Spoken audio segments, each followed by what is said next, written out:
Welcome back. Let's get right into it. Today is day 11, and we are unlocking the ultimate digital shield in our cybersecurity arsenal, cryptography. If you've ever found yourself wondering how your sensitive data manages to travel across the wild, chaotic public internet without getting snatched up, well, you're definitely in the right place. So let's load up today's modules. On the agenda, we've got understanding cryptography, the importance of cryptography, plaintext and ciphertext, common cryptographic methods, cryptography around us, and finally, a day 11 summary. At its absolute core, cryptography is the science of converting readable data into completely unreadable formats. It's really the bedrock of modern cyber defense against unauthorized access. I mean, without it, every piece of data crossing our networks would just be sitting out in the open, totally ready to be intercepted by anyone watching. Section 1. Understanding cryptography. Let's dive a little deeper into what this science actually aims to achieve when it comes to protecting our networks. Cryptography isn't just about scrambling words randomly. It's actually built on 4 incredibly solid pillars. We have confidentiality, which is keeping data private, integrity, ensuring data hasn't been tampered with, authentication, verifying who is actually sending the data, and finally, non-repudiation. Now, that last term, non-repudiation, is kind of fascinating. Basically, it's digital accountability. It guarantees that a sender cannot successfully dispute the validity of their actions or suddenly claim they never sent a specific message. It creates undeniable proof of origin and delivery for a transaction. Section 2. Importance of cryptography. Why do those 4 pillars actually matter so much in our day-to-day operations? Well, within our digital security ecosystem, this technology is silently working overtime. Every single day, it protects millions of sensitive interactions. Whether you're an individual just browsing the web or a massive enterprise moving sensitive files, cryptography is the ultimate gatekeeper of your digital trust. We are talking about protecting your online banking, your digital payments, private emails, passwords, your cloud data, the whole shebang. Cryptography acts as this invisible armor, keeping malicious third parties completely at bay. Honestly, it's the only thing standing between a smooth e-commerce transaction and a totally devastating data breach. Section 3. Plaintext and Ciphertext. Let's slow the pacing down just a bit to demystify how this data transformation actually happens. Think of it like a heavy-duty locked box. Your original readable message starts as step 1, the plaintext.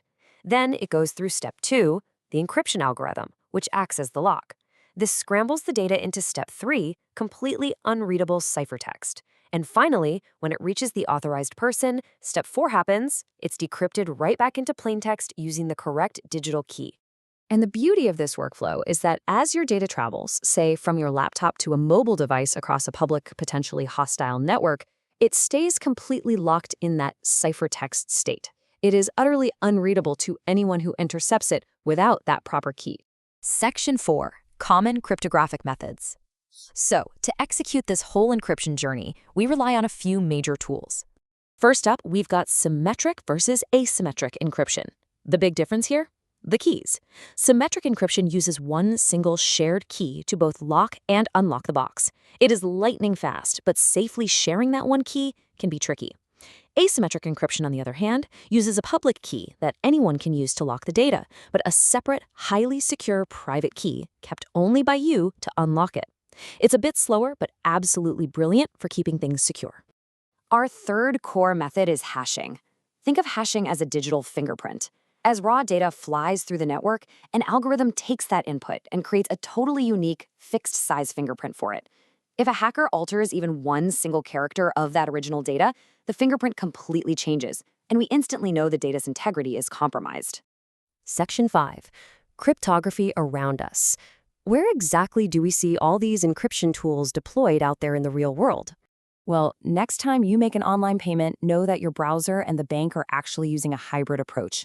They use asymmetric encryption first to securely establish the connection and verify who's who, and then they cleverly switch over to symmetric encryption to handle the heavy lifting of the actual data transfer super quickly.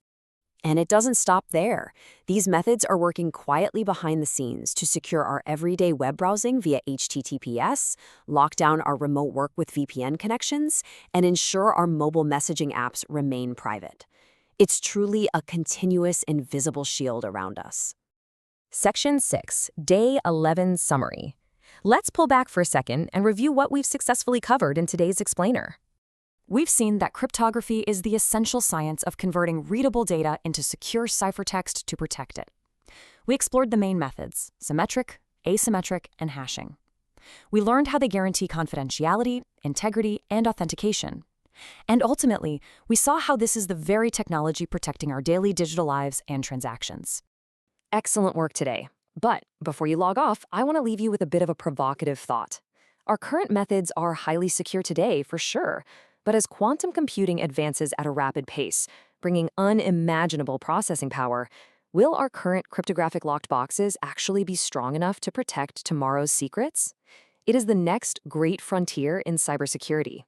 Thanks for hanging out with me for this explainer, and I will catch you in the next one.